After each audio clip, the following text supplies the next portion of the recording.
કેટલાય ઇન્ડિયન્સ કે જે વિદેશમાં રહે છે એમની પાસે ઓસીઆઈ કાર્ડ હોય છે, પણ જ્યારે એ લોકો ભારતમાં કેટલાક ફાઇનાન્શિયલ કામ કરવા માગે છે, જેમ કે બેંક એકાઉન્ટ ખોલાવવા માગે છે, ત્યારે સૌથી મોટું કન્ફ્યુઝન એ જ થાય છે કે શું ઓસીઆઈ કાર્ડ હોલ્ડર્સ ભારતમાં રેસિડેન્ટ બેંક એકાઉન્ટ ખોલાવી શકે ખરા, અને જો હા તો કઈ કન્ડિશનમાં.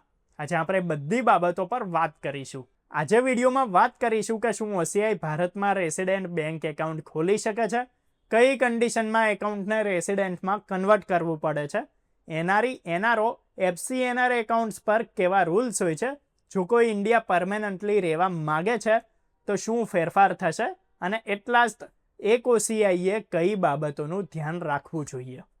તો જુઓ, ઘણા બધા ઓસીઆઈ કાર્ડ હોલ્ડર્સને એવું લાગે છે કે એમને એનઆરઈ એનઆરઓ એકાઉન્ટ જ રાખવું પડે છે, પણ અહીંયા એક બહુ ઇમ્પોર્ટન્ટ પોઈન્ટ છે કે જો કોઈ ઓસીઆઈ વ્યક્તિ ઇન્ડિયામાં લાંબા સમય સુધી રહેવા આવે છે અને એનો સ્ટે 182 દિવસથી વધારે થઈ જાય છે અને એમનો રહેવાનો ઈરાદો પણ ઇનડેફિનેટ એટલે કે લાંબા સમય સુધીનો છે, તો એ એનઆરઆઈ કેટેગરીથી બહાર થઈ જાય છે, એટલે પછી એને રેસિડેન્ટની કેટેગરીમાં ટ્રીટ કરવામાં આવશે. હવે આ રીઝનથી જ એસબીઆઈ પ્રમાણે આવા કેસીસમાં એ વ્યક્તિએ પોતાનું એનઆરઈ કે એનઆરઓ કે એફસીએનઆર એકાઉન્ટ કન્વર્ટ કરવું પડશે અને રેસિડેન્ટ બેંક એકાઉન્ટ ઓપન કે મેન્ટેન કરવું પડશે.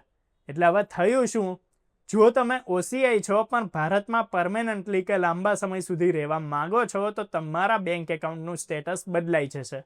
હવે એમાં 3 સિચ્યુએશન સમજવી બહુ જરૂરી છે. એમાં સિચ્યુએશન નંબર 1 કે તમે ઓસીઆઈ છો અને વર્ષમાં કેટલાક સમય માટે ઇન્ડિયા આવો છો, પણ તમારું પ્રાઇમરી ઘર અને ઇન્કમ એબ્રોડ છે, તો આ કેસમાં તમે એનઆરઈ એનઆરઓ એફસીએનઆર એકાઉન્ટ ચાલુ રાખી શકો છો. એમાં સિચ્યુએશન નંબર 1 કે તમે ઓસીઆઈ છો અને વર્ષમાં કેટલાક સમય માટે ઇન્ડિયા આવો છો પણ તમારું પ્રાઇમરી ઘર અને ઇન્કમ એબ્રોડ છે, એટલે કે વિદેશમાં છે, તો આ કેસમાં તમે એનઆરઈ એનઆરઓ એફસીએનઆર એકાઉન્ટ ચાલુ રાખી શકો છો.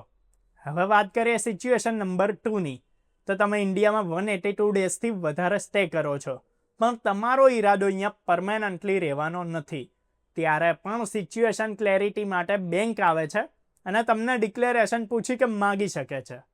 સિચ્યુએશન નંબર 3 જોઈએ તો જો તમે ઇન્ડિયામાં રહેવા માટે પરમેનન્ટલી શિફ્ટ થઈ રહ્યા છો તો પછી તમારે રેસિડેન્ટ એકાઉન્ટમાં કન્વર્ટ કરાવવું બહુ જરૂરી છે. બહુ ઇમ્પોર્ટન્ટ વાત કે ઘણા લોકો વિચારે છે કે રેસિડેન્ટ એકાઉન્ટ ખોલાવવું એલાઉડ નથી હોતું, પણ ભૂલ છે. એસબીઆઈ પ્રમાણે જો તમે ઇન્ડિયાના રેસિડેન્ટ રૂલ્સમાં આવી જાઓ છો તો તમે savings account, current account, fix deposit, any resident banking service બધું જ ઓપન કરાવી શકો છો. ખાલી પેપર વર્ક અને ડિક્લેરેશન ક્લિયર હોવું જોઈએ.